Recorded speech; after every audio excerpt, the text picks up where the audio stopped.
Today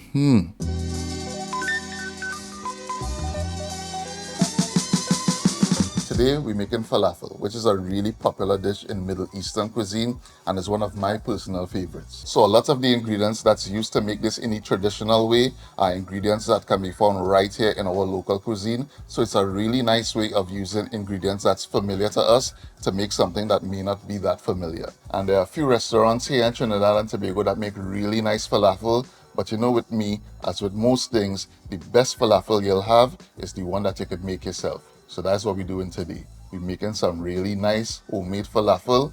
Let me get into it. So as I mentioned, some of the ingredients that's used to make this is things that we know about long time, right? So you have ingredients like onion, garlic, parsley, and of course it's a chickpea or channa based fritter. So channa is a must in this. Making it local, we're using some shadon beni, of course, adding some pimentos for that local flavor. And for my spices, I'm using paprika, amchar masala, cinnamon powder, and a little bit of clove powder. I really wish I could tell you that I'd have a quick way to do this where you could just use the tin channa or the tin chickpeas and make this. And yes, you will get a alright or okay-ish falafel, but you really wouldn't get that really nice crumbly texture, that little graininess, and that real nice mouthfeel that a proper falafel is known for. And to achieve that, you really have to use your dried chickpeas or channa that I have here. And you really want to soak it overnight until it plumps up like this. And of course, you want to drain out the water that it was soaking in and rinse them out before we actually use them to make our falafels. So let's get to prepping our ingredients. The good thing about this recipe is that all of the ingredients will eventually end up in the food processor. So you're basically just giving everything a rough chop. I have 3 bundles of shadon beni here. Just cutting the stems off. And then again, rough chop. Giving my pimentos a rough chop. Just taking off the tops. Also going in with 2 medium-sized onions. I just want to give these a rough chop.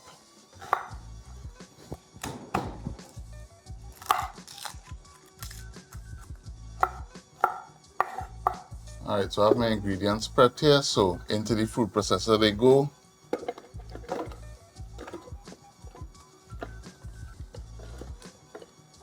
Put these in first before I put in the channa. And now we're going in with our spices. 3 teaspoons of paprika, 1 tablespoon of cinnamon, 3 teaspoons of amchar masala, 1/4 teaspoon of clove powder here, 2 teaspoons of salt, 2 teaspoons of baking powder. Going to add half my channa. I don't want to fill it up too much at first because I want everything to get fully incorporated.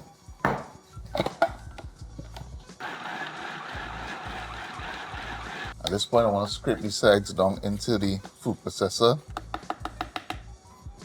I'm going to add the rest of our channa.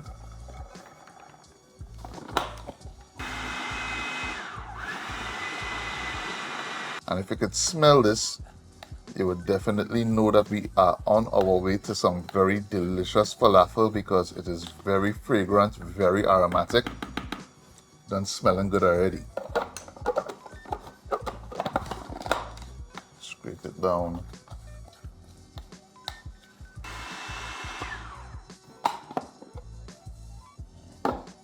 So in between mixing, you definitely want to open it up, scrape down the sides, kind of toss it up to make sure that all the bits of chickpeas or channa are being ground. And what we're looking for is a nice kind of paste-like or pasty consistency.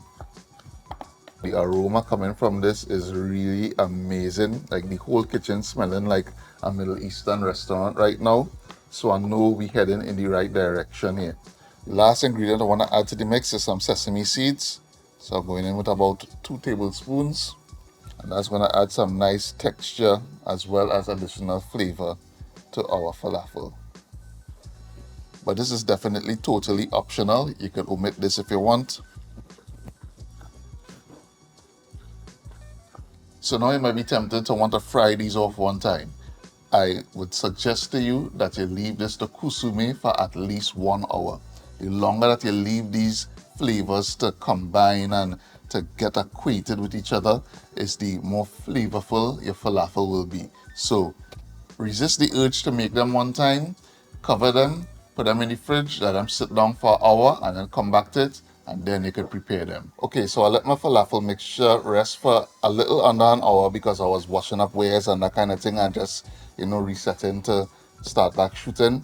So we're ready to go now. I'm just using a teaspoon here, forming them by hand. So I just want to make them into little discs about 1.5 inches in diameter and about 1/2 inch thick. That is what we're going for. Just about the size of, a small cookie, like a rough top kind of thing, a little bigger than a rough top. That's the kind of size you're going for. I mean, you're making these home, you're making them with love, you're not doing it for marks, you're not in a restaurant and you're no chef screaming at you and them kind of thing. It's in that kind of scene.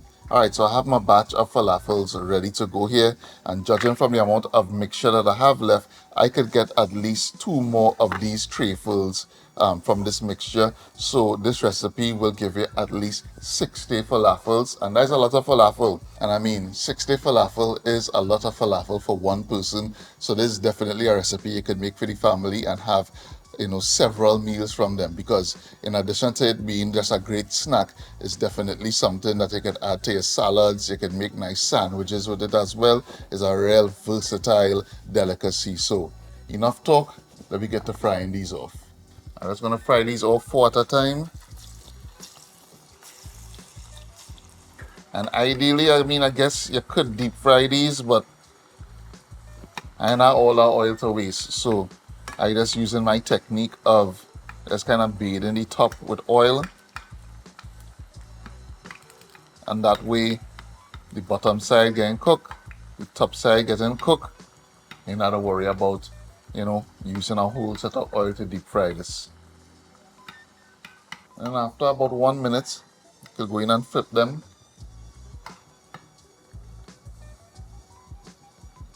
I just want to fry them until the golden brown.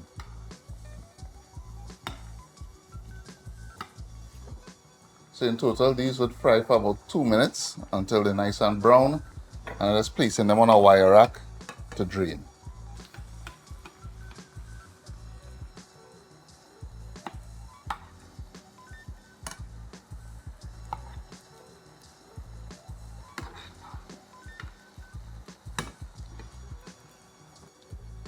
Alright, so that's it. We are done. Our falafels are fried off nice and brown. And I mean, you could go crazy with the dipping sauce for this, right? But today I'm keeping it simple, and I'm just using some tamarind chutney. Keeping it local now. Right, so we crack one open and see what it's looking like. Nice. Beautiful. So you see what we have going on there? Nice speckles of shadon beni and parsley. Some of the pimento as well. And we getting some nice rich color from the amchar masala. Yeah, this is gonna be real flavorful. Going in for a taste one time. Crunchy, savory. You get the warm spices from the amchar masala. You get the little hints of clove and cinnamon in there. Everything just combined together beautifully. Real flavorful. The tamarind chutney is a perfect pairing because you get a hint of sweet, you get a tart, you get spicy, and that blends really well with this falafel. I really like taking ingredients that are familiar to us and exploring different cuisines and different cultures. It expands my knowledge of cooking, it expands my knowledge of flavors and knowing what things go with what and that kind of thing. And it's a good way to expand your base of knowledge and allow you to get more creative in the kitchen. So if you like this video, please give it a thumbs up, give it a share. If you want a link to the full recipe, look out for it in the video description. And if you're not subscribed to the channel, please take a moment to do so. As always, thanks for watching, and I'll see you in the next one. Peace.